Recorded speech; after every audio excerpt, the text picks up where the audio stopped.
अस्सलाम वालेकुम दोस्तों, अगर नारोवाल में आना हो तो नारोवाल के अगर पकोड़े खाने का दिल करे तो आप मला बास नगर में आ सकते हैं। और बड़े ही ज़बरदस्त समोसे पकोड़े, साफ़ सुथरे और खाने का अपना ही मज़ा।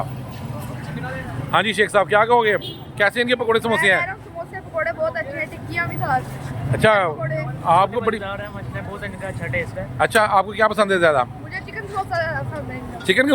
वाह जी वाह। ये देखें दोस्तों, ये इमरान पकौड़ा शाप और साड़ा भलवान जनाब थक के बह गया, पैसे इकट्ठे कर कुर के। ये जनाब यहाँ आप ठंडे मौसम का मज़ा ले सकते हैं।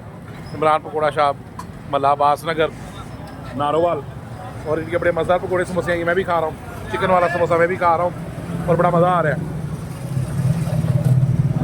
वाह, क्या हाल है? ठीक हो?